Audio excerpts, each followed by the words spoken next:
shit, it's poor. Um, hmm. I have to remove.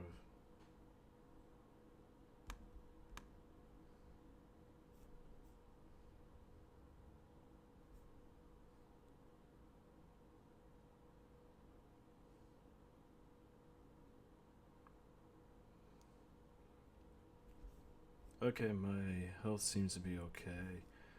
I had to remove the camera. Badly, you can see my camera feed, anyways. Alright, we're doing it live? We're doing it live? Alright, fuck it. We're doing it live. Hello, everybody. Welcome to the MadCAST. I'm your host, MadCap, where we're pretty much going to be talking about nothing, where I will be doing a freeform discussion by not subverting your expectations, by not calling out Hollywood's bullshit, mainly not Disney's. But yeah, this is an episode about nothing. But technically, I'm going to be talking about a lot of things, so had to make sure everything was working okay. Hello, Bathory. Good to see you. And it's gonna be freeform talk. Just mainly just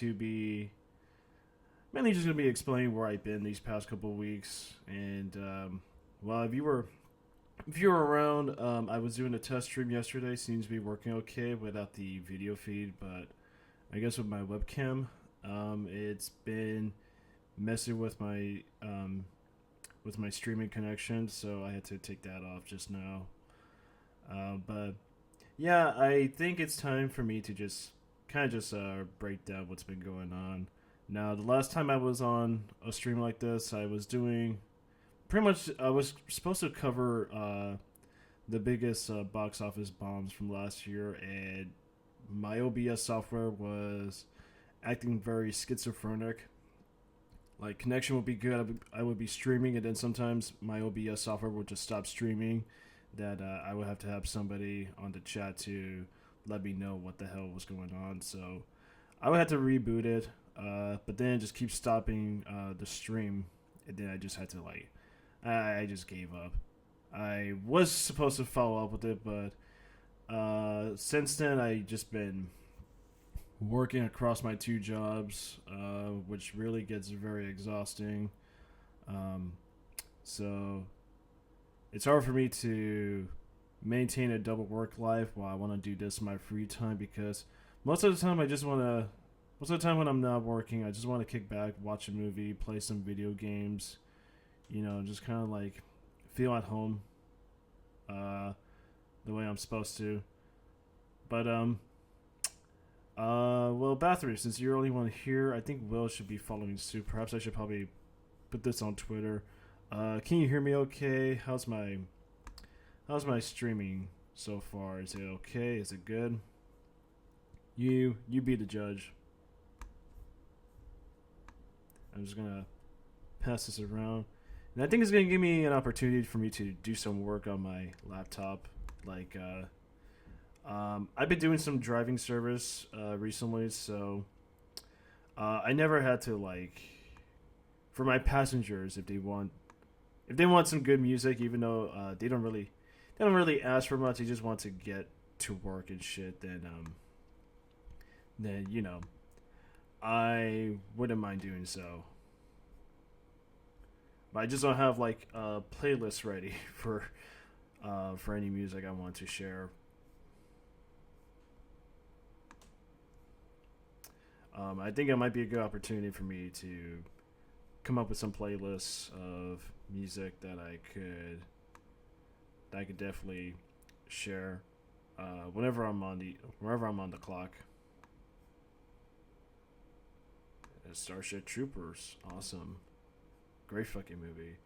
So everyone's talking about movie diversity has it. This was back in '97.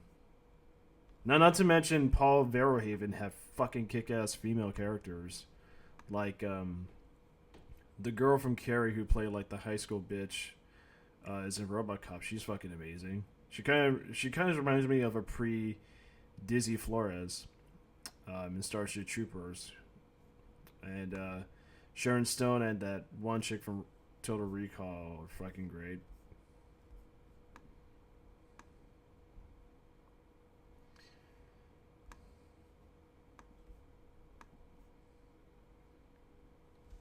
Yeah, just give me one sec. Oh, oh fuck! I need to change the name. Leave it. It was mainly supposed to be a test run for my webcam, but that didn't work out. Let me change it to nothing.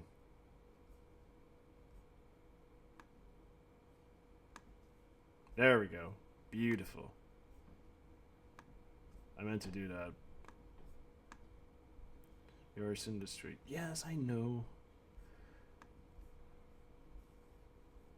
Okay, my streaming. My streaming is green, but what's going on with my YouTube? God, streaming's such a bitch. I'm sorry. I just gotta make sure I get this. I gotta make sure I get this going.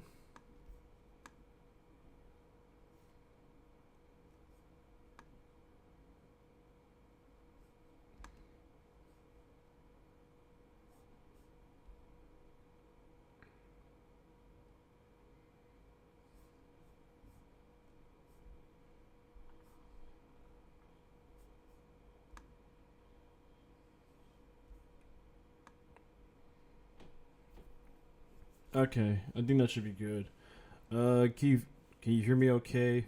Battery, is my streaming, is my audio still good? Can you hear me okay? I just need some feedback before I can move forward.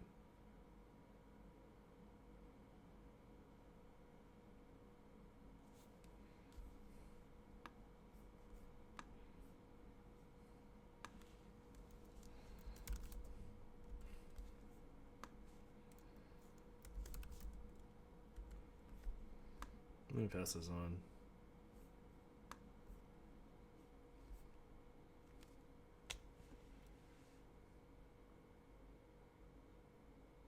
No, my streaming health is poor on YouTube, but okay, you can hear me fine. Thank you. All right then, fuck it. Yeah, so busy few couple of weeks. Had to go over the heartache that is Valentine's Day. I'm so glad that's out of the way.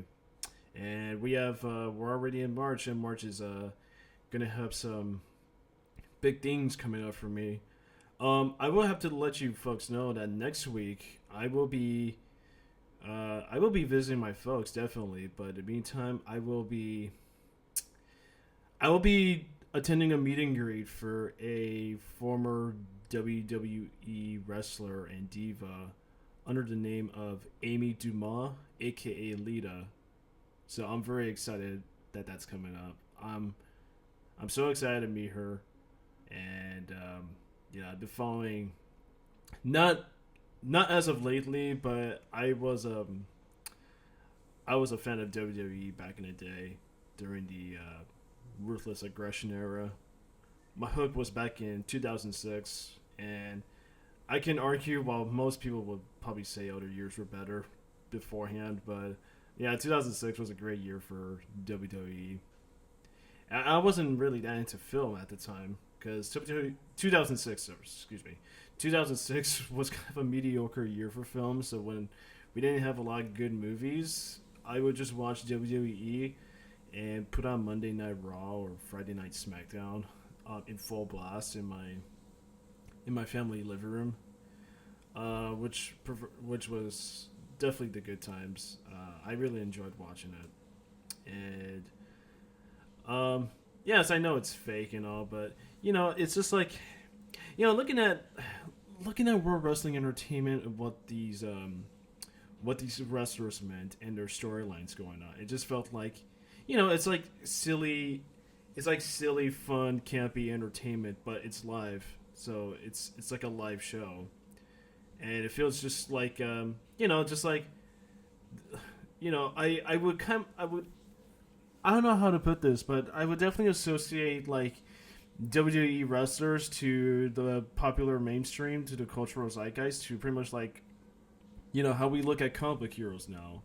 Like you see these highly professionally trained wrestlers and superstars who you know who have to make themselves look built because health mandate requires them to do so in order to compete in these you know in these stage competitions. Obviously, I mean it's not entirely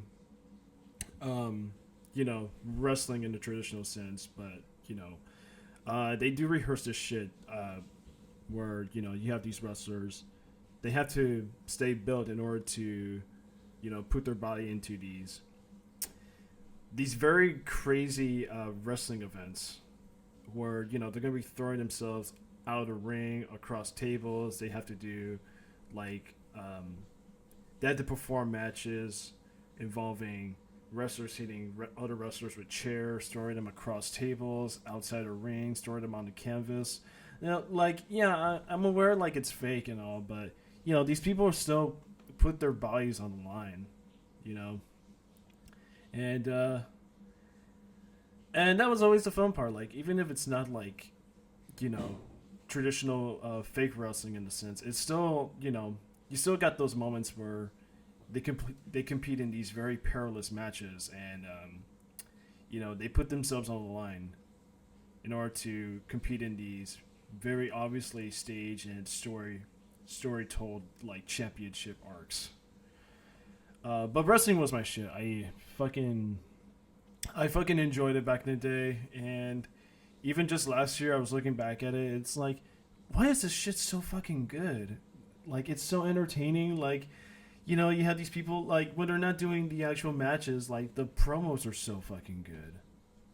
Like, you got these people who are very good on the mic, and some of them are even like very talented. They can improvise shit. But yeah, I was there back in 2006 with if you're familiar with WWE, there were like these rivalry arcs like John Cena and Edge, um, DX versus the McMahons. Rey Mysterio had a couple rivalries with JBL, Kurt Angle, Randy Orton, Chavo. It's fucking cool, and it's kind of it will be obvious. It will be easy for me to compare them to comic superheroes because just the you could like with superheroes you can liken them to as like the modern myths, like as the modern Greek like heroes, and I would say like World Wrestling Entertainment for the kind of substance and content it's pushing for, like these people meant a lot for hundreds of years. So anyways, I know I'm going all over talking about World Wrestling Entertainment, but I'm meeting Lita at this wrestling store in Los Angeles, and I'm very excited because she was a big name back in the day. Definitely inspired a lot of women to push for wrestling and for seeking a career in World Wrestling Entertainment. And she's done a lot over the years, and there was some controversy with the Pacific love triangle that blew up in 2005. But she got a lot of shit for it, unfortunately. Well, not I mean, it's not unfortunate because it's something you would have to look up. You would have to put it into your own view of what you find, what you can interpret. But it's mainly just she was with Matt Hardy, and along the way that she was going through some pressures. Like push for she wants to push further in her career in WWE, but Matt Hardy wants to settle for family, and and um, and then something happened. Lita, like underneath Matt Hardy's nose, was texting messages to Adam Copeland, aka Edge, and this was before the John Cena versus Edge rivalry. So they were kind of having this like unseen like fling and then it did turn out that Lita was cheating with Matt Hardy. I mean, cheating. Yeah, Lita was cheating with Matt Hardy with Edge, and then it just blew. It just slowly blew up, and then it just turned into this big, vicious, like tumultuous, like thing between these three superstars, and then WWE wanted to cash in on the drama by turning this very personal thing into an actual rivalry, um, like you know, like a story arc for these three people. And I know in the meantime, yeah, um, I think it's bad on her part, but I think like the history is long gone at this point. Um, but you know, and they were pushing this love triangle to be this very prominent story arc, um, that definitely brought the industry into prominence with this with the storyline that they were pushing for all the way until the end of 2005. And it's a lot for me to break down, but sorry, man. Oh, okay. Well, enjoy your dinner, Bathory. I was going into this story, but you had to just interrupt me by just taking off for dinner. Go eat your dinner. But yeah, I mean, you would just look it up. Edge, Matt Hardy, and Lita rivalry. I mean, there's definitely a good YouTube channel that I forgot the name on the top of my head, but there's this one channel that promotes like World Wrestling entertainment stories that went on behind the ring. I will call it behind stage, backstage, and I think this guy does his research well.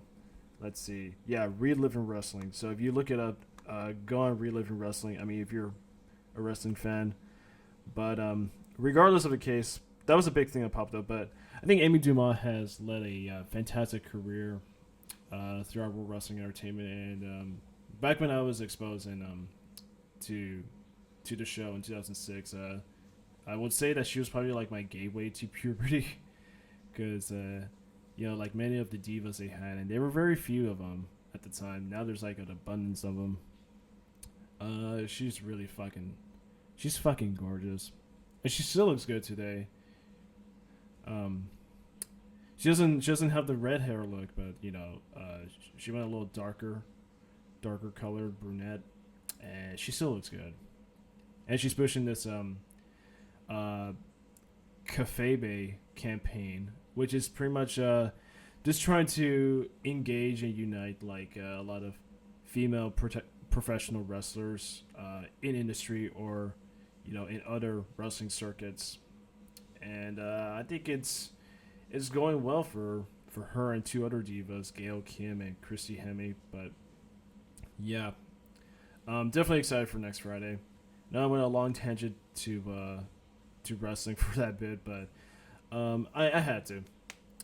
But yeah, I got that next week, and at the end of the month, I have the SoCal Gaming Expo, where I met James Rolfe last year, and I wouldn't mind meeting the guy, because I don't think I ever, like, from what I remember, when I met James Rolfe, I mean, he's fucking cool, as you would expect, but I don't think I never made any like brief conversation with him. I just had like my criterion of my Godzilla DVD for him to sign, and then I just said hey, and enjoy the convention and stuff, and that's about it. I never like asked him any questions about.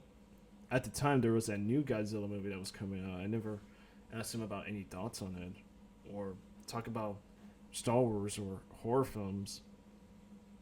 But I'm going back there because this time I can actually have the day off to attend the convention, because last year I only spent half the day there, but then the second half I had to report to work in one of my old jobs, and it was a lot of fun because they had like all these they had all these arcade games that you could just play for free, and you had stuff like Dragon Slayer, Pac-Man, Time Crisis, House of the Dead, just all the big ones that were very popular in the arcade runs. Because nowadays you could just buy arcade games like through Stream and on your console. But I did start to collect a couple movies. I wanted to touch on a bit of John Carpenter because there are a lot of films that John Carpenter I haven't seen. Those films I have seen are essentially Halloween and The Thing, in which The Thing, it's still my favorite of his. It's still the best horror film out of any of them, and out of any of the horror films I've seen, because I still think The Thing is like it's perfection. And I went to a Thing screening in the theater chain called Harkins. I mean, it's been blowing up well. It's competing with Cinemark and stuff. And I went to a Harkins theater within my hometown. I took my mom out to watch John Carpenter's The Thing, which she is familiar with, but she hasn't really like sat through it from beginning to end. And it was a fucking great experience for two reasons: watching The Thing in this massive auditorium, this massive theater. It's not like they put you into this dinky little small like armrestless auditorium to watch the movie. They gave you like the biggest screen possible, uh, and it was fucking great. It wasn't a full house, but there were a decent amount of people that were in that experience. And another thing, what made it so good is that I don't really want to watch movie. I don't mean this as a hurtful way, because I love my mom. But I think I think it was almost a decade ago when we were watching Thor, the first Thor movie, and she treated that. It was just from it was a right in my living room. We were watching Thor. It was on cable, and she treated this fucking movie like it's a fucking Super Bowl event, like constantly shouting shit, like what's happening on like in the movie. I'm like, would you calm down? I mean, I know you're excited to watch the movie, but and it's not like we were watching this in the theater. We watched this in my own house. But Jesus Christ, like I can't really enjoy a movie if you're just gonna keep shouting like constantly about the marvelous special effects and action and Chris Hemsworth. But thankfully that didn't happen. She was very well into the movie, and at times when like and when she reacted to the movie verbally, it was just the way you would expect. Like when characters couldn't burn the thing when it like reveals itself and shit. Like my mom would just say, "Burn it, just fucking burn it." Well, there was no f bomb, but she said, "Just burn it," because yeah, that's the instinct you would do to when you're encountering this very disgusting, menacing abomination of just you know of monstrosity. But it was a great experience.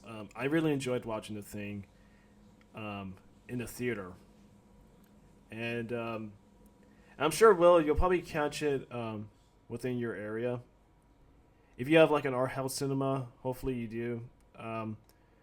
Yeah, just always check up with them, or just check up with whichever theater chain is playing classic movies. It's so worth it. It costed me like $5, but I had to buy 3 tickets, but my sister couldn't go. But it was still worth it. I think any money I spent to The Thing is worth the patronage. But yeah, I saw The Thing, so I was kind of influenced to just buy a couple of John Carpenter films, and I got Assault on Precinct 13.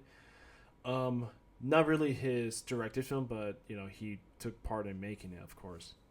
Halloween 3: Season of the Witch, that one, and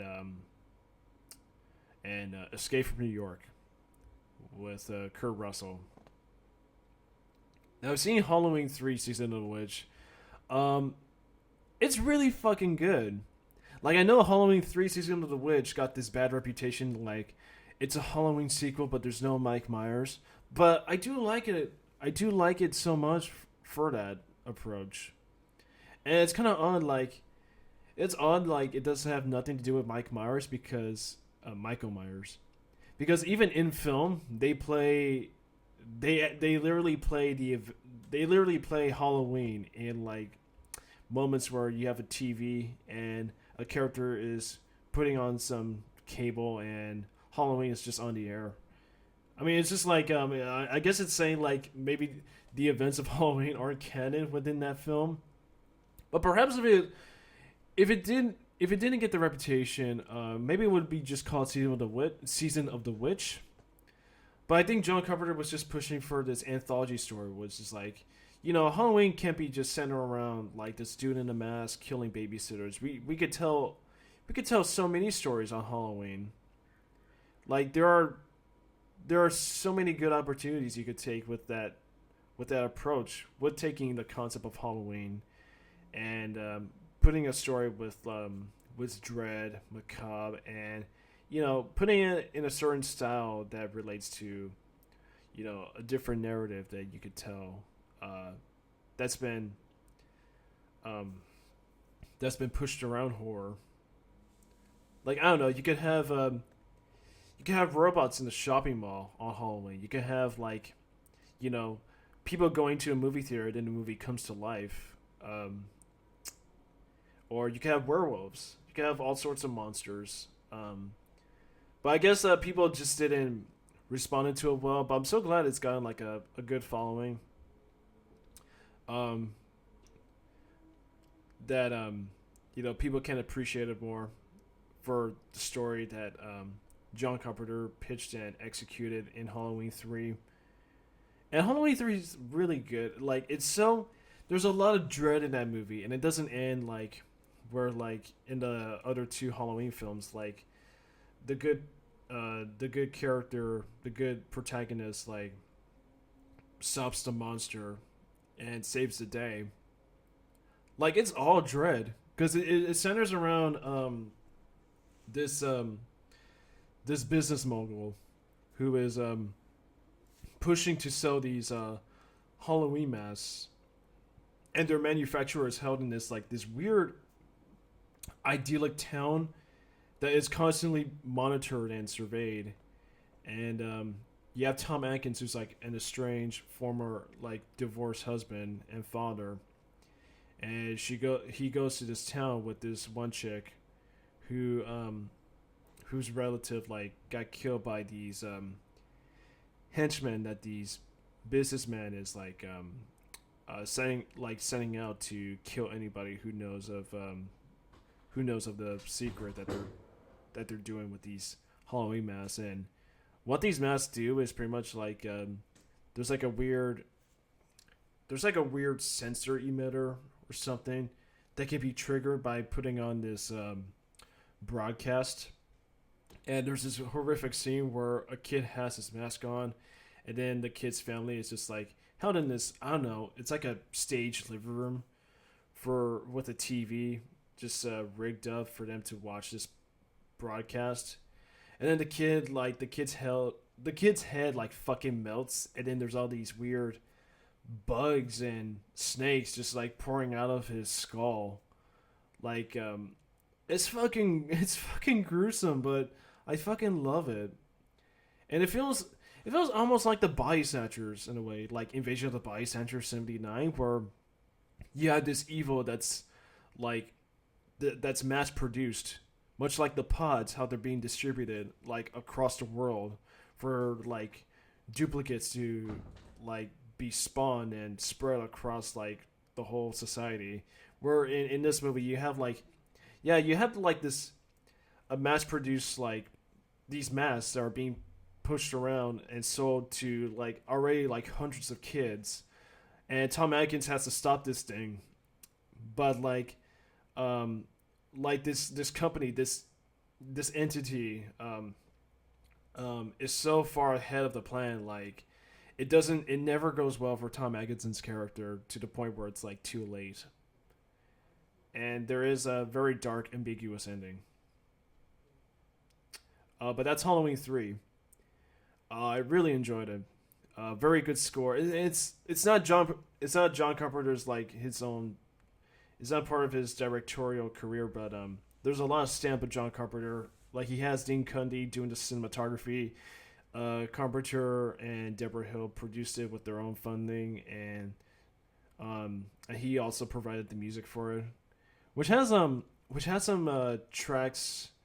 Well, this was actually there was a moment where it plays the Halloween theme, but it's diegetic because Tom Atkinson's character is strapped to a chair and the TV is airing Halloween.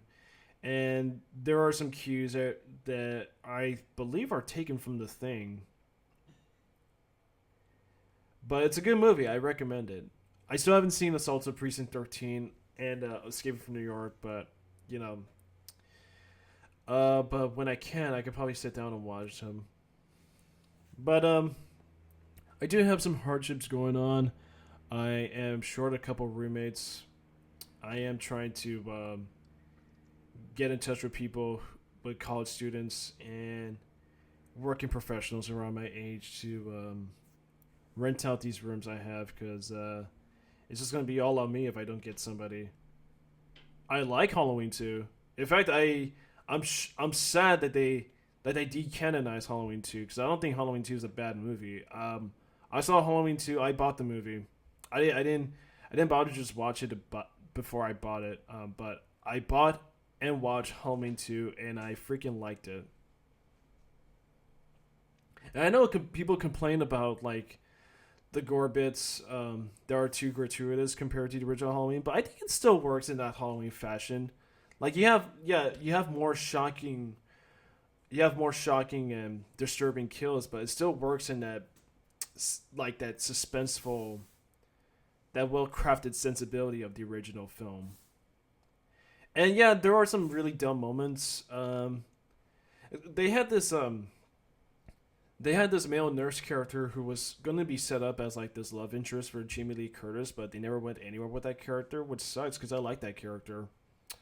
And there was this, oh my god, there's this weird, insane moment where Donald Pleasance and this cop, they find they thought they found Michael Myers, but then there's this kid wearing the William Shatner mask, which is what the Michael Myers mask is based on. This random kid wearing the William Shatner mask, and he gets his ass ran over by a cop car, and then a cop car just crashes into a truck and it fucking explodes. Like, what the fuck? But yeah, I like Halloween too. The climax is fucking awesome. I have seen the first Rob Zombie film. I do not like the first movie. I don't really like having a backstory to something that doesn't need a backstory. Like, it's the issue with Alien. You don't need a backstory. Everything feels more fascinating in your head. The fact with Michael Myers being like this kid who was bullied and pretty much neglected by his own mom. Well, not bully. I mean, there were bullies that tormented him, and Michael Myers got back in him. But I like the notion better where Michael Myers is just like this ultimate entity of just pure evil.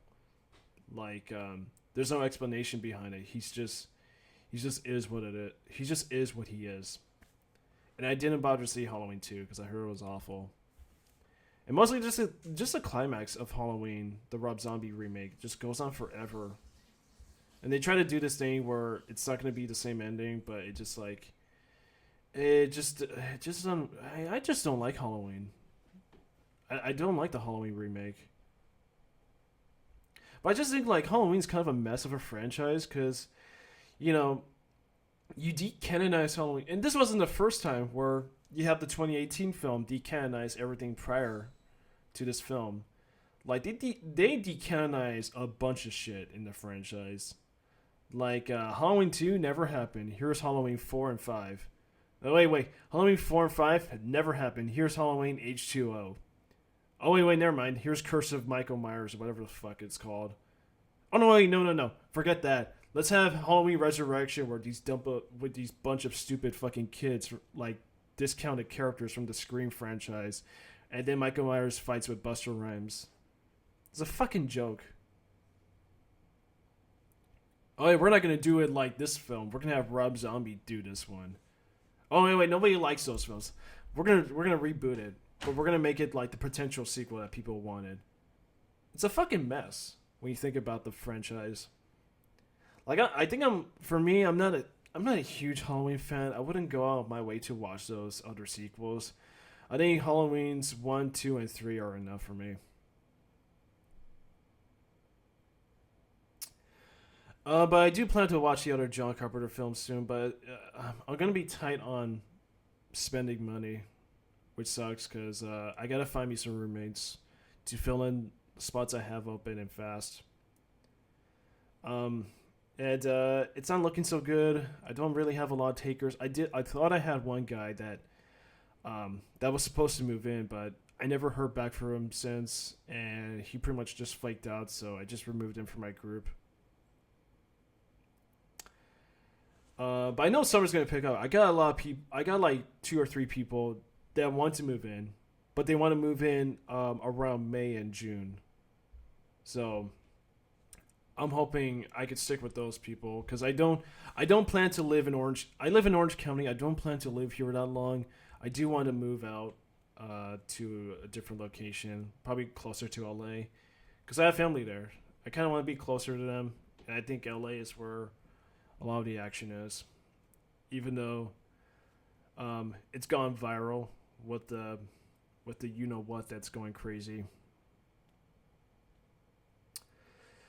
But yeah, but I have been playing some games recently.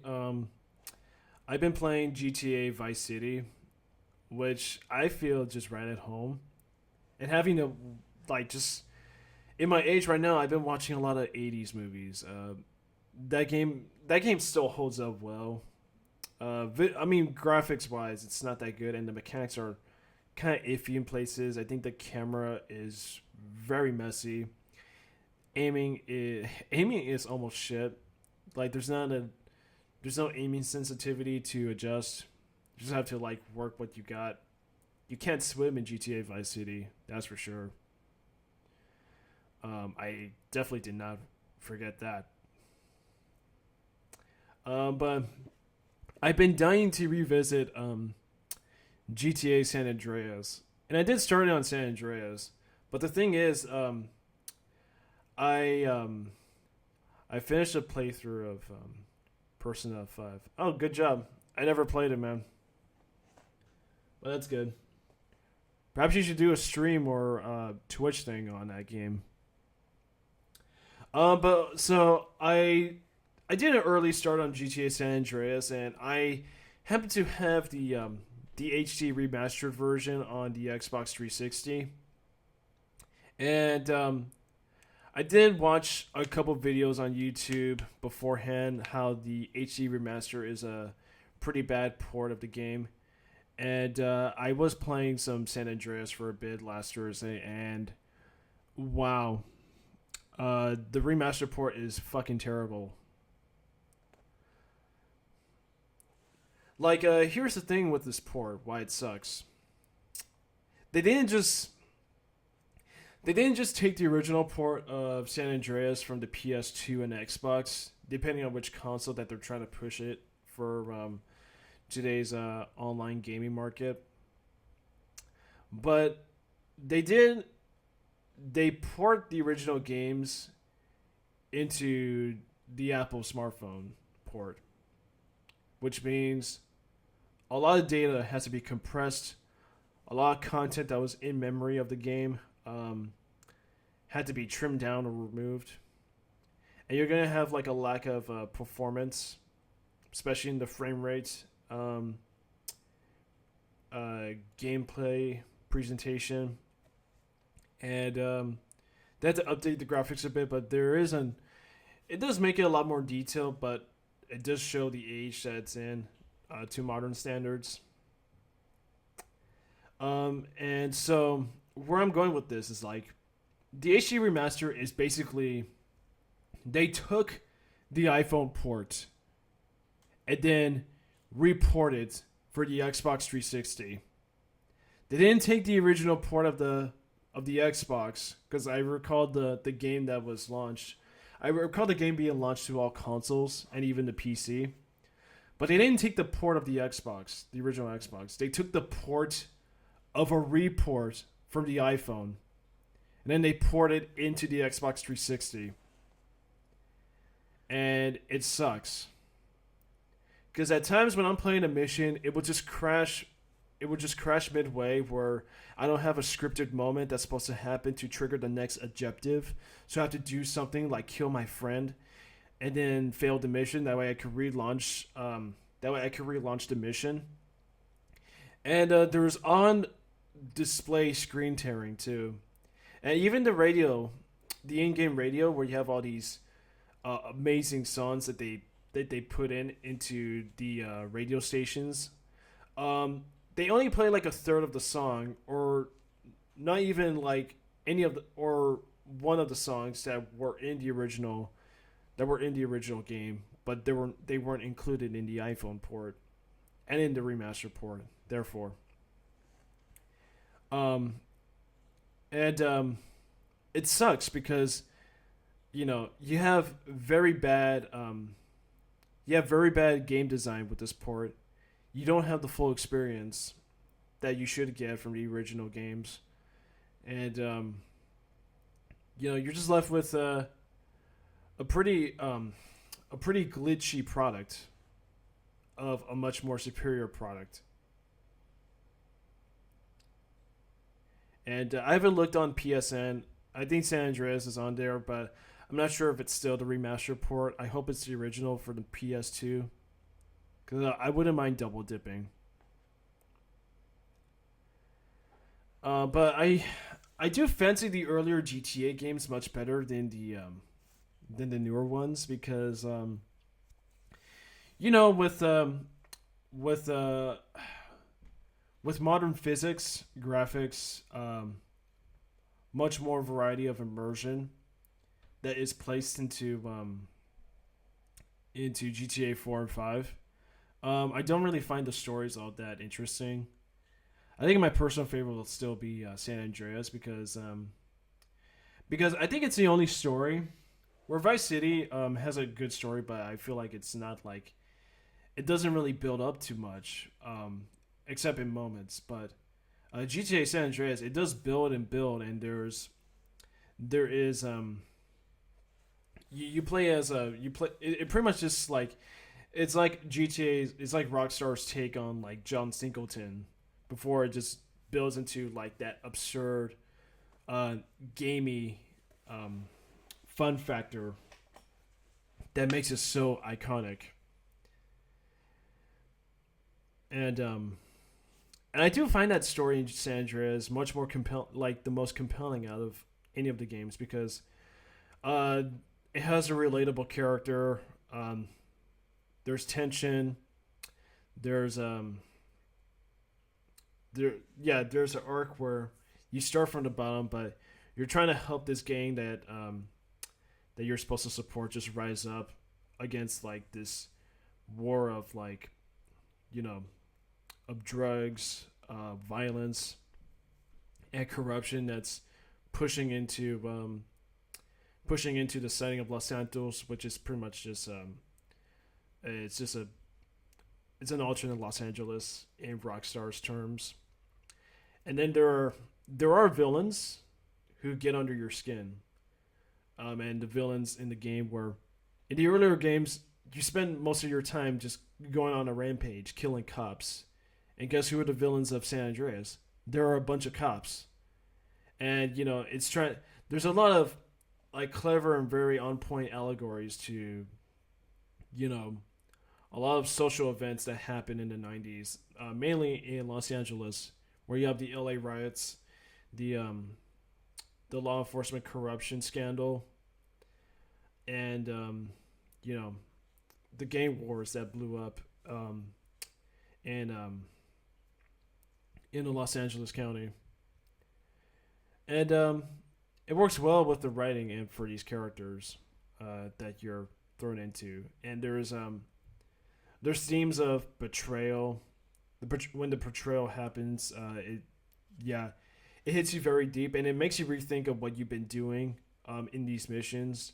Like you think that you're benefiting yourself and for these benevolent characters that you're working with, but really you're just benefiting the villains. You're benefiting the antagonists of the game, and then much later in the game you have to work your way back to fix a lot of things that you messed up. And I think that's a great way to you know make gameplay matter in terms of story. Um, but hopefully I can get a proper report of San Andreas to revisit some good times because it is the best game I've one of the best games I played in my life.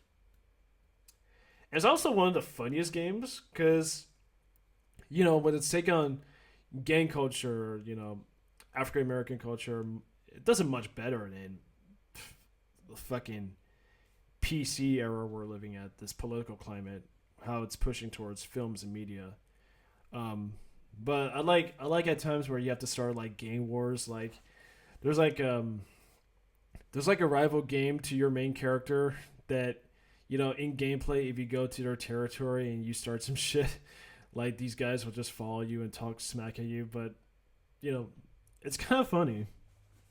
I don't know. I just find that whole culture funny. But yeah, I haven't really watched any movies out in the theaters. I know Sonic is pleasing a lot of people, and I do want to go watch the Invisible Man, the Invisible Man remake that came out this weekend, starring Elizabeth Moss, who looks a lot like my friend from. I grew up with this person from middle school, and I have a couple brothers, and I have my eldest brother. When Get Him to the Greek, that was a movie with Judd Apatow produced. It was like a little spin-off to Forgetting Sarah Marshall, with Russell Brand's character, who's like this British rock star, who's like a supporting character in Sarah Marshall, but then they made a film solely about him. Um, and my older brother likened Elizabeth Moss uh, to this friend because he knew her as well. I was all like, no, you're fucking crazy. I denied it for over a decade. And so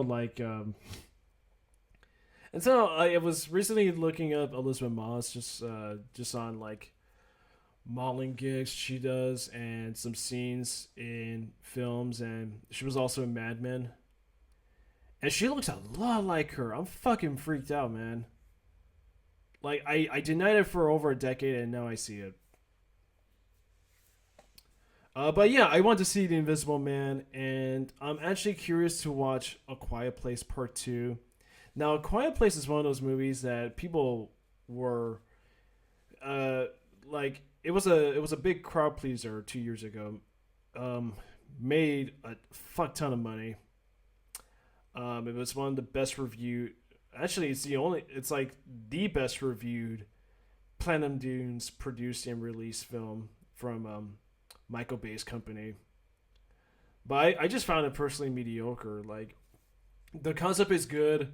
Um, I like the scent. I like the tone of dread, and I do like the fact that these characters have to communicate through sign language in order to avoid this threat that can only hunt you by sound. These monsters, these aliens, and I was just fine. I was mostly just kind of alienated by pretty much just like its storytelling. Um, I don't think they established the rules well. I think some of the characters do some very stupid shit. Like the whole film centers around a pregnancy. Um, and the pregnancy had already happened during this outbreak. So yeah, it's like John Krasinski could have pulled out if the ship. And this is after the opening scene where one of their children gets killed by this thing, and and so they decide, well, we lost a kid, let's have another kid. What could possibly go wrong? And there's a lot of rules that they didn't really like that didn't really follow up on or acknowledge. Like the idyllic way to prepare for childbirth was when John Krasinski takes one of his kids to a waterfall, and in the film, it's established that this waterfall is just all noise. So if they make noise within that environment, then those monsters can't come and find them because the waterfall is pretty loud.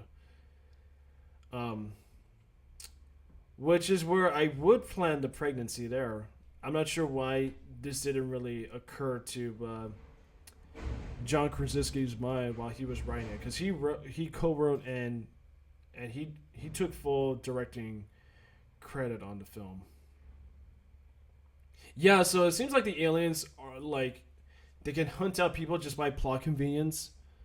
Like, okay, yeah, the waterfall is on noise, but wouldn't that mean just more of those aliens would be nearby? And there's a moment where spoiler when John Krasinski's character dies. When he there was a moment where he has to pick up an axe to defend himself, but I don't think it wasn't loud enough for the monsters to hear, because he just picked up the axe, he turns around just slowly, and then the monster just like fucking impales him with his claw and throws him across the field. I was like, wait, how did that happen? Because in earlier cases, like very loud sound, like very sharp sounds could attract these things, but then John Krasinski doesn't really do anything to until it happens.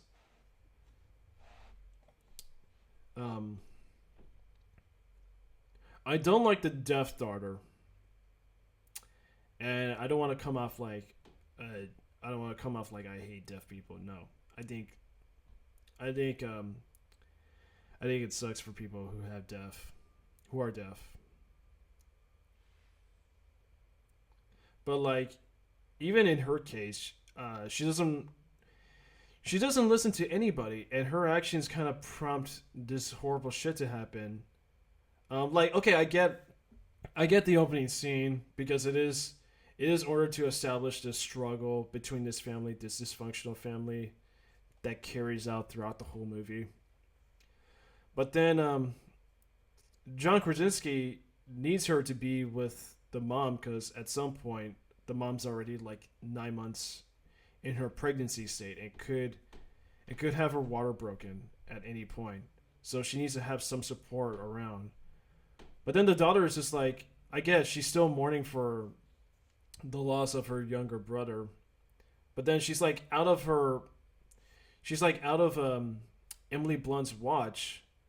And then when shit starts to happen, Emily Blunt is just like by herself most of the time. Well, that's not the only reason why it doesn't work. There was a stupid foreshadowing with a nail on a floorboard that was never like taken care of sooner when it shouldn't have. Um, but then another moment I could pick up with this character is when the deaf girl and reunites with her other brother, and they're hiding on the corn silo.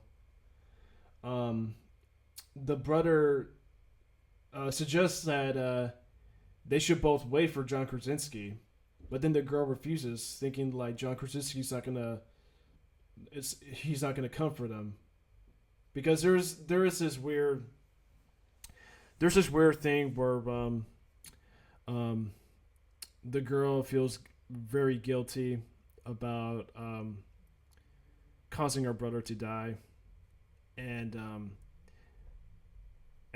she thinks that there's like this distrust with her dad, which is why John Krasinski doesn't take her out to do these quick errands or these runs across the road, across the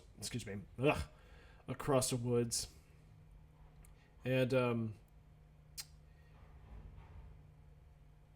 and she doesn't trust her dad's judgment when there's also this device with a hearing aid where John Krasinski is trying to construct a hearing aid for her to, you know, to actually pick up sound. That way she can, that way they can all communicate better. But then, it actually turns out I think this might be like a little twist in the film. Like the hearing aid, as broken as it is, it creates like this feedback to just kind of like disorient the aliens if they're at close range with this hearing aid. And she doesn't trust her dad's judgment, and at that moment where they're stuck in that corn silo, like she insists to just leave, and then the brother is constantly convincing her to just stay, and she refuses. Then the brother falls into the corn silo with all these corns, just like making noise with all this corn, because it's like it's a silo with like hundreds of feet of corn just like from below, so it's pretty much like quicksand. They both almost drown in corn, but the aliens come about, and when John Krasinski does find them, the aliens are still nearby. And again, spoiler, John Krasinski dies. So I'm not really a fan of that character, and I don't really think the movie holds it all well together. And there were some weird plot holes in the film, it's in the sequel there's a lot more aliens, but I'm assuming there are a lot more aliens, but I'm not sure how 3 aliens could wipe out an entire civilization, because it seems like the whole world has gone to the apocalypse. And the solution to killing these aliens seems so simple. Like, you think some stronger firepower, like military artillery, like a rocket launcher, wouldn't be powerful enough to kill these aliens, because it's just like this shell. It's this hard shell that's impervious to simple gunfire, unless you can expose its brain cavity. But they don't know about it until after the fact. But it seemed like the solution to these creatures seems so simple. I'm surprised no one, not even military intelligence, could have thought of that sooner. But yeah, it's a mixed bag. It's got some good parts, and it's mostly bad, but it's not a film I would revisit often, but it's just like, it's a film that, again, I enjoyed it initially, but it's one of those movies where I rewatch it, I'm like, yeah, this movie doesn't really make all that much sense. And you have these characters that you're supposed to care about and follow, but they end up breaking their own rules. So I am looking forward to seeing A Quiet Place Part 2, see if they kind of fix some of the errors of the first film, and actually flesh out more of that universe. Because I think what would make sense is if this was initially pitched, if A Quiet Place was actually a film that took place within the universe of the Cloverfield franchise. But and that was what they were being pitched as like a little Cloverfield spin-off. But no, it isn't, because then we got Cloverfield Paradox, which sucks. And this other film that's like its standalone thing. Which I do admire its originality, even though it is even though it does comprise of a bunch of tropes and stuff we've seen in other films. But I think the original ideas don't hold all well together. But yeah, I mean, Sonic is doing some good business. I think I'm gonna go into the box office because I think this has already been covered from Please Rewind. Oh yeah, we have Onward, the Pixar movie. It's at 12 million from yesterday, but what's the budget of this film? Because it said it's tracking to make good dinosaur money, which could be a bad thing if it costs as much as a good dinosaur. Let me see. Well, I'm gonna have to refer to my wiki source, unfortunately. And yeah, they were pushing this. It's just media front loading, pushing this first. Oh no, there's no budget here. But yeah, it's a Pixar film, so this had to be roughly around 200 or 250 million dollars in its budget. But yeah, sorry folks, no budget reading. For an international tour, this looks awful. 66,000? That's terrible. I think Pixar films would normally do well internationally. But yeah, Sonic is doing well. Yeah, we all know the story behind this. The original Sonic that they were pushing for was to have this photorealistic version of Sonic, and it was pretty evident in that first trailer that came out last year that it looked like shit. The design looked like shit. It's become a meme, and they had to course correct it, make him look like how we would expect Sonic to look.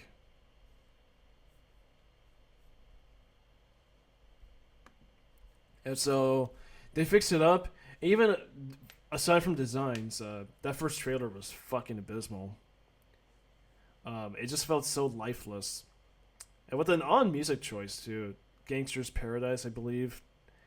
That's an awful choice of music to promote this fast, colorful, talking hedgehog film. And then the second trailer was just like that was a huge turnaround for myself too, because when I saw that second trailer that came out like in November, like this just looked like it could be a very fun movie. The song looks cool, and I like Sonic. Now, I never played the Sonic games, but this seems to be going well with people who have played the games, and for people who haven't. So, yeah, this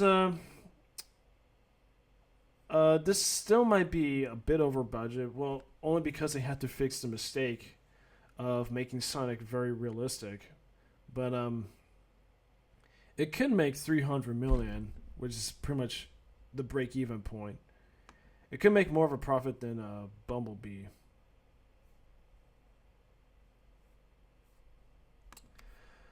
But yeah, there is not really nothing much to talk about the box office, since that has already been covered.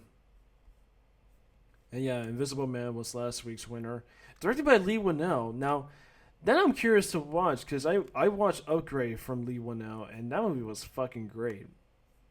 I mean, it's a good movie. It's a good fucking kick-ass movie. I wouldn't call it a great movie, but it's hard to call any good movie great nowadays. But I really enjoyed Upgrade, and that's another reason why I want to watch Chief Invisible Man. Lee Winnell, good director, and this was made for a $7 million budget. But here's something we could talk about here. Now, I haven't seen the Harley Quinn film, and I feel like is this like the third title change they did? Because I know they had to change. I know one of their biggest excuses why this movie isn't doing well is because the title threw people off. Like, if you didn't understand the title, you wouldn't know if it's like a Harley Quinn sequel. I just think what they're going for here with this female empowerment comic book film just kind of backfired. So it's pretty much like the go woke, go broke situation, like with Charlie's Angels, Dark Phoenix, Terminator, Dark Fate. But considering how much money Suicide Squad made, and Suicide Squad made a profit, this movie hasn't even broken 100 million domestically, which goes to show how word of mouth is passing around for this movie. And then when you look at Bad Boys for Life, see, this is the third sequel of the two Michael Bay films from like 20 or 30 decades ago. Now this movie's already en route to make $200 million. So the Harley Quinn film and this are both like, you know, if you take away like the fact that one's a comic book film and one isn't, they're pushing for this R-rated mainstream audience. And Bad Boys for Life is making more business than the Harley Quinn film, because with comic book films being so large in this film culture, in the popular mainstream, you would think a film with Harley Quinn would do business, because to comic book fans, she is one of the more popular DC characters of the DC universe. And then you have this film, which is following up the two Michael Bay films. Now, Bad Boys 2 was a commercial failure because it was overspent. But they definitely conserved on this budget. $90 million is enough to make some profit out of it. But when you look at this, like, the third Bad Boys film is doing much better than the Harley Quinn film. I mean, it's crazy. And it just goes to show, no, we're not masculine audiences. We're not toxic masculine audiences that want, male-driven films. No, Bad Boys has been around for a long time. Like the first Bad Boys, like when you look at Michael Bay in the 90s, before, quote unquote, his prime. Michael Bay is tackling like a style of films akin to Tony Scott, and that's what the first Bad Boys was resembling and homaging, respectfully. And it's a good bounce back for Will Smith, because Will Smith has had some bad luck in his career. Like Aladdin made $1 billion, but it wasn't just all Will Smith. It was just the branding, the Aladdin name that got people to see the movie, much like Beauty and the Beast and The Lion King. People responded to the name, and therefore it's made so much money. But this is a good bounce back for Will Smith, and even Martin Lawrence, who's been out in action for a while. And Will Smith has had another failure from last season, Gemini Man, or what I like to call Genie My Man, or Genie Man. Since you can't really take away the fact that Will Smith played like this awkwardly head composited blue CGI genie in the Aladdin remake. But yeah, when you think about this, and I'm not sure if this is just people wanting that Michael Bay like approach to action films, or the fact that people like these characters so much that they wanted to see just a follow up of Bad Boys, and they did, and as a result, it's a bigger hit than the Harley Quinn film. And I don't think Bad Boys was just pushing for any agenda like men are better than women. I don't think there was no agenda with Bad Boys for Life. It was just like, here are these characters who are back, and that's what you want to see. So they focus on the characters in the marketing with Bad Boys, but with Birds of Prey, I don't think people liked. I don't think people liked Suicide Squad, which goes to show that I don't think Harley Quinn was well received from that movie. Now, Birds of Prey was solely focusing on the agenda by putting on these obscure DC female characters all in one movie, and Margot Robbie um, took production credit into this film and wanted to push for more of a less sexual Harley Quinn, and therefore the movie isn't doing so hot. But I think that's about it. I will talk about. But oh, my streaming health is still poor.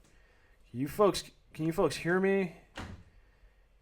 My stream health on OBS is good, but tell me if you guys could tell me if you guys could still hear my audio.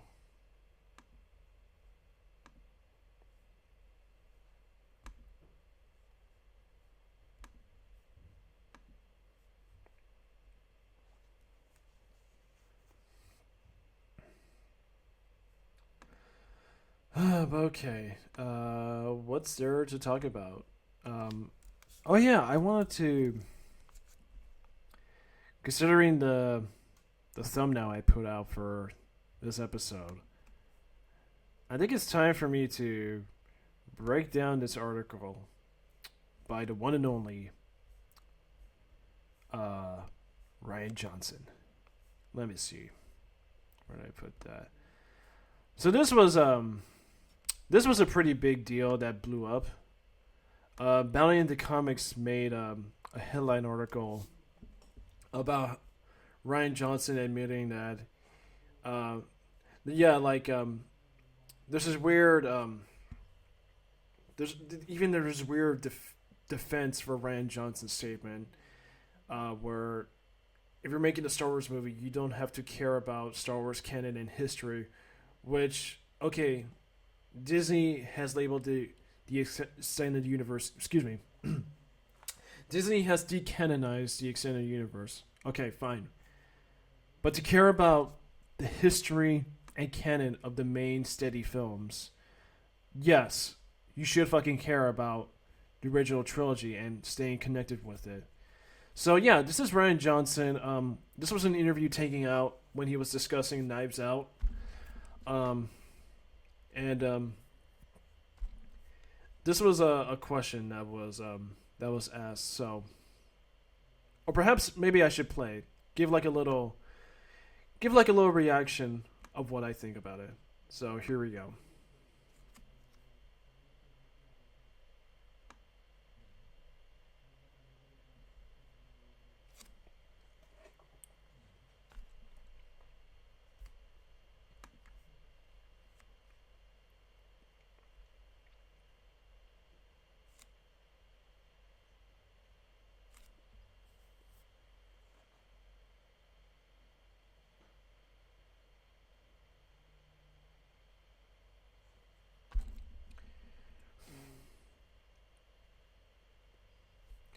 Okay, I'm gonna fast forward this.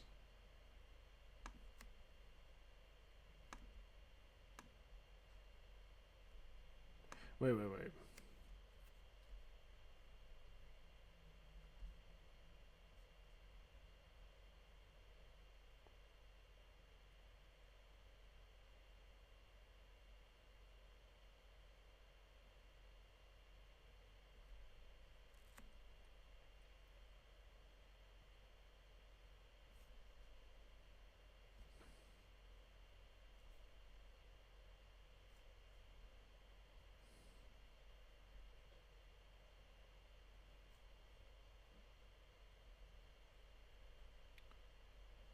Okay, let's fast forward.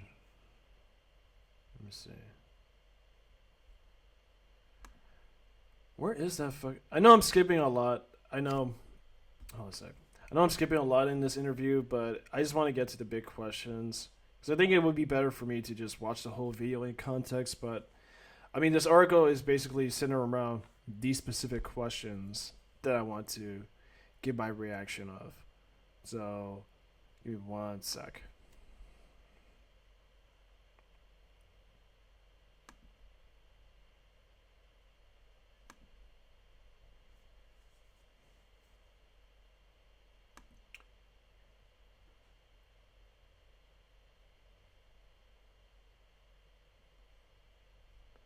Yeah, come on.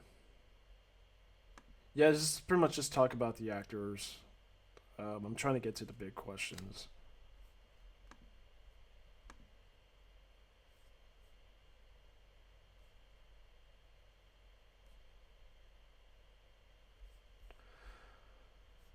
Oh, okay.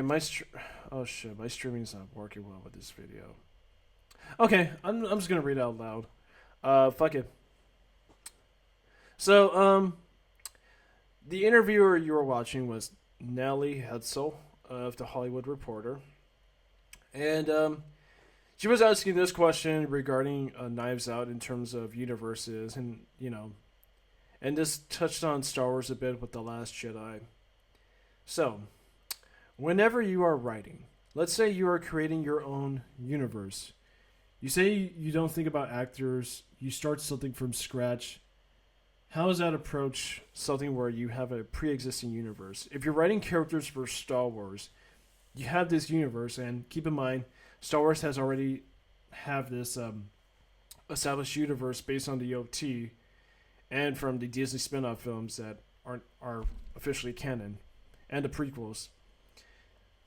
You have characters that everybody knows, and everyone knows Han Solo, Leia, Luke, Vader.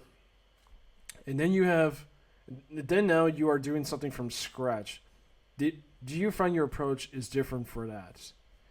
And Johnson's response is, because I don't really think in terms of universes or in terms of creative worlds or whatever. That's not that interesting to me. So, establishing the universe in the context of The Force Awakens, which is pretty much the foundation build up for the trilogy, shows a lot just how not only Ryan Johnson had no not only Ryan Johnson tossed out J.J. Abrams' outline for the other films, but he was clearly doing something with creative freedom and power in his own vision. But the thing is, that vision doesn't coalesce with The Force Awakens, so therefore, The Last Jedi is an inconsistent mess. The only interesting thing that is interesting to me is story. Oh boy.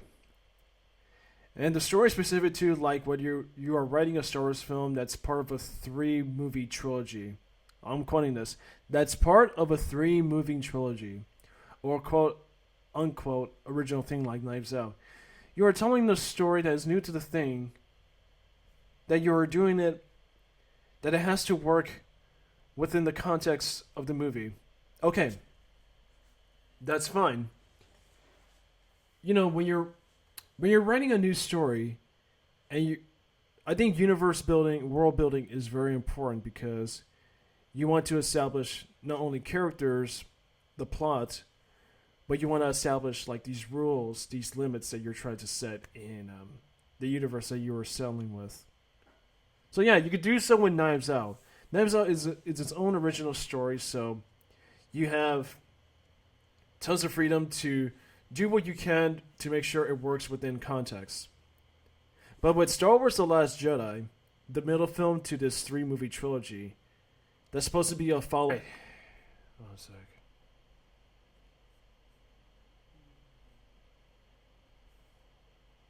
There we go. Alright, I'm back. Okay, I had to reset my OBS. It was under poor status. But yeah, as I was saying, Ryan Johnson's response, I don't understand his notion. He doesn't care about world building, which is essential to crafting a story. And I think world building is very important because, again, you want to establish not only the characters, the plot, but you want to set up the rules, the limits, and the scale of things. But Ryan Johnson didn't really care about that in The Last Jedi, considering that it's supposed to be the middle chapter to a 3-part trilogy and a follow-up to The Force Awakens, in which it's important to, as writing a sequel, you have to stay true to the ideas that were left hanging, because The Force Awakens was essentially a mystery box of ideas, waiting for the other 2 films to pay them off. But then Ryan Johnson's story, he still um, he does world build, but he doesn't like leave you with any answer. He just leaves you with more mysteries.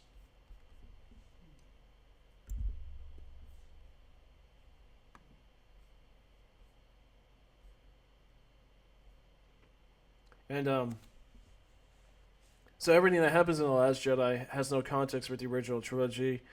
Excuse me, the original trilogy and the Force Awakens. How it negates everything with the new characters in the sequel trilogy. Um, how the original trilogy characters are handled and represented, and just demystifying a lot of things that made Star Wars so compelling.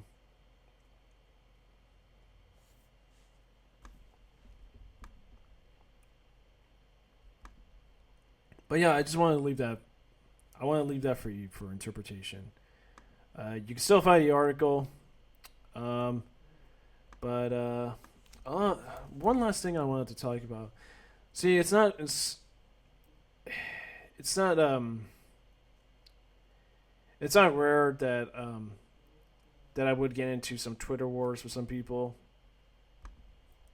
But because of this whole political climate culture that we're living at, this whole pro-feminist, anti-male thing, um, that we're just surrounding ourselves. Let's see. I was with this I was in this weird Twitter war with some guy who complained about um, Ridley Scott's Alien being male hating. I'm sorry, not male hating, women hating. If I still have if I still have it on here, then I can just open it up.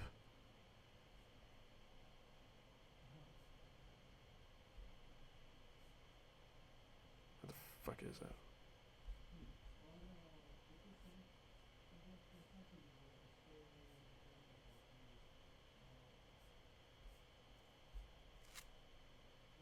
Yeah, here it is. Okay.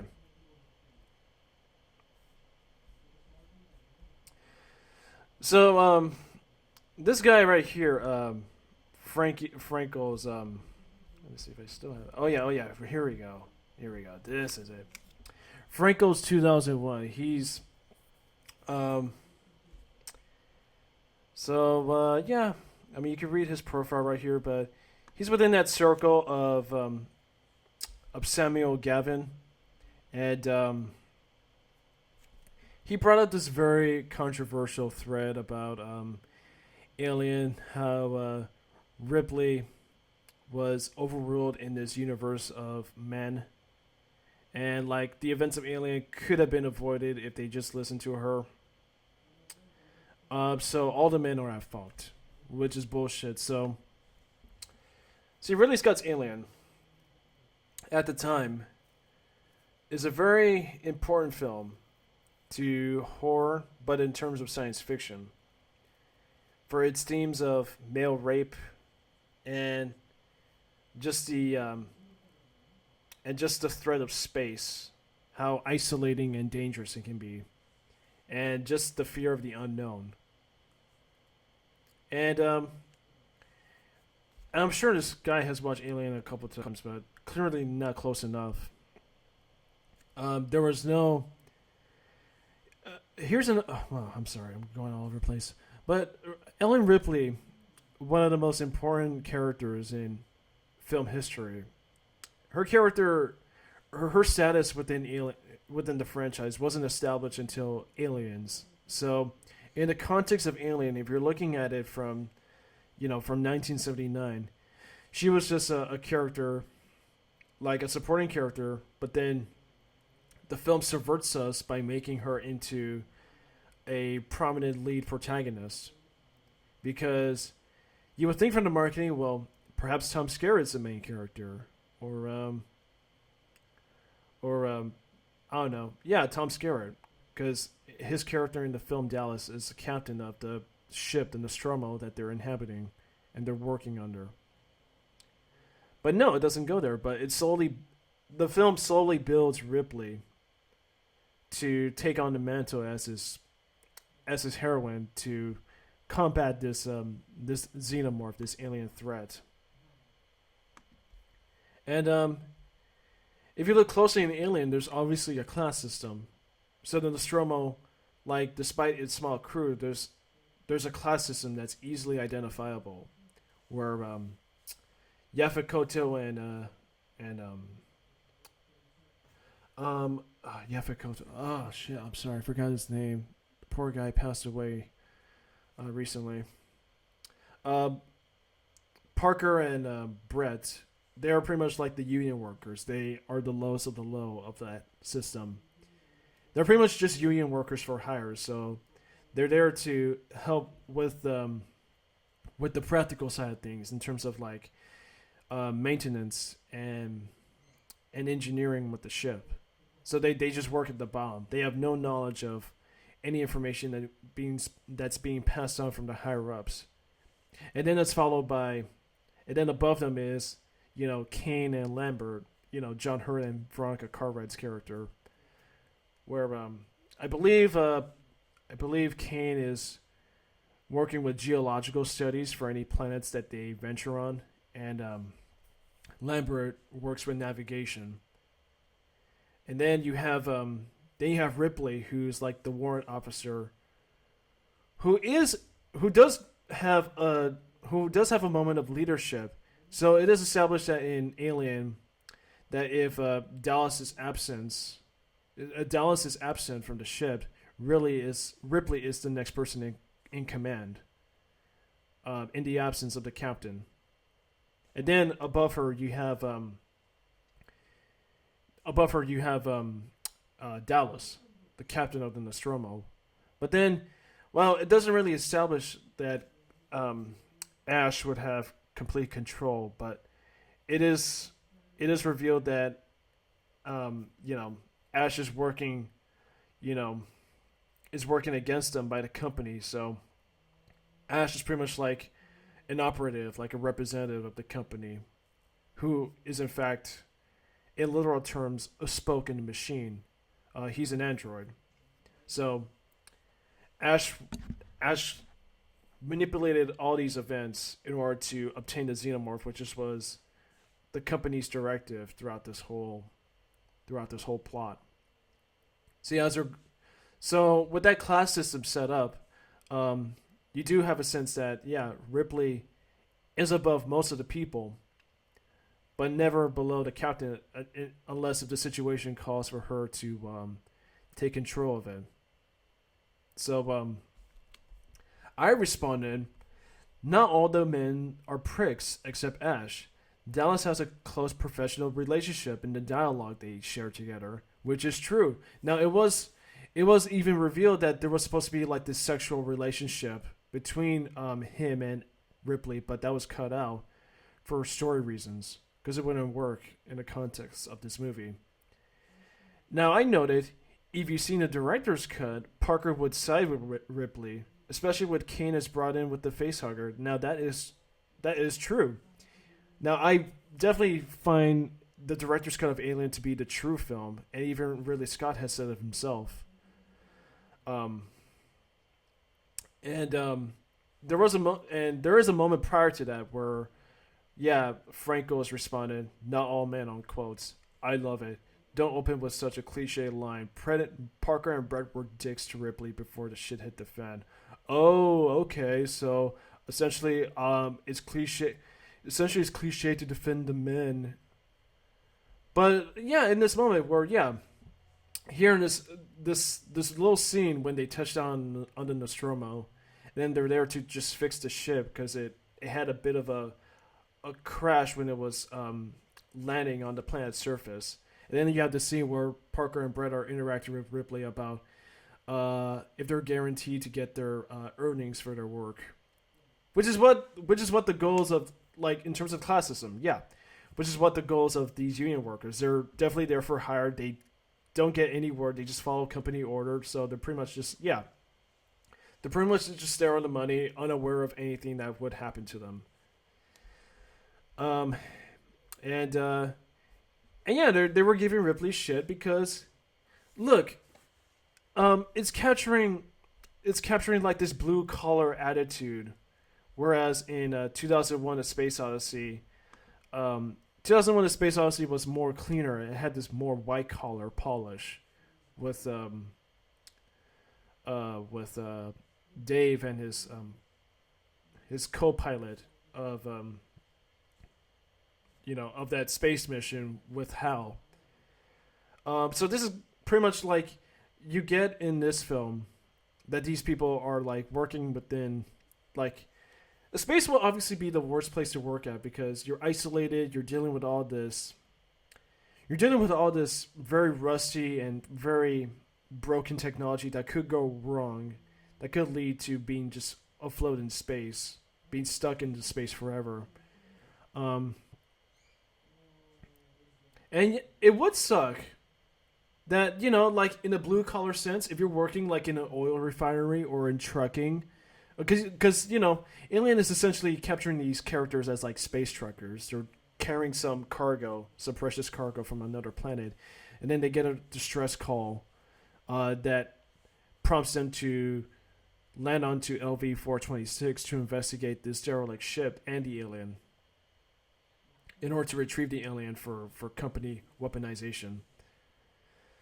And yeah, so these guys are working within like pretty much like the gut of the ship, just trying to make sure everything's working okay. But it would suck to work there. So you like I've been in work situations where people would just not leading to sexual harassment cases, of course not, but I've been in cases where you have like workers that are just kind of like shooting the shit and even giving the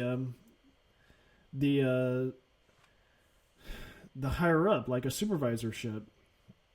Because it would suck to work in the Nostromo. And these guys don't really care about much, so they just care about the money. And so they're just giving Ripley shit because they just want the money. And yeah. So he responds Dallas was off the ship already. Ripley was in charge. Okay, yeah. I noted that. The class system. Union or not, they were still guaranteed to get paid. Accept the fact that they were dicks before the attack occurred. No, I would not accept the fact that they're dicks because the film doesn't portray them that way, like throughout the whole film. I noted, this is not all men are at fault. Parker, Parker him. Parker dies, saving Lambert, a woman, from the alien, which it doesn't end up going the way he did because he dies and then Lambert follows. And in a debate on trying to lure the alien into the chute through the vents, Dallas does overrule Ripley because as a captain, he's still present, but he holds accountability, which is true, of bringing the alien in to save Kane. So by bringing Kane in with the facehugger, the alien bursts out from his chest and it's running loose, and it kills another crew member, which being Brett here. And he's trying to go off in this weird tangent that all the men are evil and that all the women are right, but even the women aren't in equal terms with each other. Like Lambert and Ripley aren't functionally compatible because Ripley is more pragmatic. She's firm. She gets a hold of things rather really well in terms of the situation until she does break. Remember that great scene in Alien when Dallas is captured by where Dallas is killed off screen by the alien? They have this meeting, and then Parker wants to go out and kill the alien himself, but refuses to listen to Ripley's demands. And then Ripley just like snaps and tells him to shut up and just fucking listen. That's a great moment. And then he listens. Because Ripley knows how to plan this shit. She's carrying off what Dallas's plan is by luring the alien into some chute across the ship in the Nostromo in order to blow it into space. Because it's established that you can't kill the alien. In the context of Alien, you can't kill the alien. It bleeds acid, and it seems to be invincible to anything except for fire. So I did noted that, yeah, Dallas does overrule Ripley, not because he's a man and wants to kill the thing, but he holds some responsibility and wants to fix his mistake. But it ends up he dies in the process. And yeah, Lambert and Ripley aren't always compatible with each other. In the director's cut, when they bring Kane in, Lambert was with Dallas throughout that whole expedition to the derelict ship. So they just want to get back into the ship, and Ripley refuses, which to Ripley's logic it makes sense because they don't want to bring a dangerous organism that could contaminate or put the whole Nostromo ship into jeopardy. And then when they bring Kane in, they it breaks out into this brief catfight where Lambert just slaps the shit out of Ripley, and Parker and Brett just kind of break them up. And there's another thing too, where yeah, Ash is pretty much like the main antagonist behind everything that happens, and so he withholds information from the crew because he's following clear directive with the company. Oh, and guess who? What's the name of the AI? The AI commander. I'm sorry, the AI directive of the Nostromo. Mother. So Mother gets information from the company, which is I believe Special Order 937. So there's this good moment where Ripley is trying to get answers through Mother through the little hub, and Mother is constantly trying to deny her questions, and then Ripley is trying to reword her questions in order to get to understand what was going on until it is revealed that the company is out to seek the alien, and the crew are expendable in the process, so they have to die in order for the alien to be secured under company hands. So yeah, not all the women are on equal terms, and even any semblance of any female presence, especially Mother. Like Mother screws fucking Ripley near the end of the film when Ripley is overriding the self-destruct command, but she doesn't do it on time. So Mother still places the ship under self-destruct, and then Ripley screams "You bitch" and smashes the computer board. So I'm not sure what this guy. I'm not sure what this guy aim is at with Alien. I guess it's pretty much okay to bash any old film that has any semblance of misogyny, which there isn't, not for this movie, because Ripley ultimately comes out as the last person and defeats the alien. And the movie does give her power visually. Like, yeah, the climax when she's in when she's pretty much in her shirt and underwear, she wears the armor, like she wears the spacesuit, the breathing suit, which is pretty much like her armor, her chastising herself, so she doesn't get attacked by the alien, and she overcomes the alien. She outsmarts it. So yeah, that's it.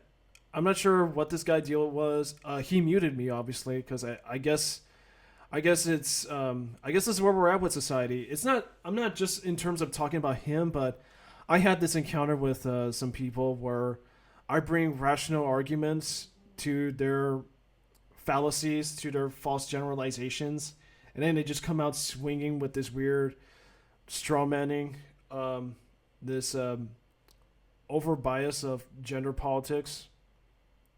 It's just where we're at. Like, there's no. You can't make an argument anymore. You can't really have a discussion about anything because it just comes down to it's just like you make a good argument about, you know, in context of the story what it means, and then these PC police Twitter users or film buffs are just like, you know, they just call you out but in the most stupidest and broad ways possible without actually responding with any rational argument. So that's what it comes down to. Um, so yeah, that's one thing I wanted to end on, but I'm hopefully you guys tune into a good episode, and I do plan to do more. So my next video I do plan to do is another MadCast. I plan to bring somebody in to talk about Star Wars and where Hollywood is at with with with the current state of Star Wars and modern storytelling. And he's a friend of mine who I worked with at a movie theater job, and he's in college. He's about to break into senior year and graduate, and he has he has a good opinion on these Disney Star Wars films. So I will definitely bring him on board to have like a cool discussion that I could live stream for you guys. And then if not, in the meantime, hopefully I can get something out too. I do want to make this like a weekend thing. So in terms of this current episode, I want to thank you guys for tuning in. And I know I didn't get much questions, but I did get some, so I'm glad I got to respond to them, and I'm happy. But I'm gonna close up the MadCast with nothing. So this was all about nothing, and hope you guys enjoyed nothing. But yeah, just to close it off, thank you guys so much for watching, and hope you guys tune in on MadCat Productions. Follow me on Twitter, where I will continue to subvert your expectations by calling out Hollywood's bullshit, namely Disney's. And I'll be back next week. But I hope you guys have a safe weekend. Get plenty of Shamrock Shakes while they're still hot at McDonald's before St. Patty's Day. And take it easy.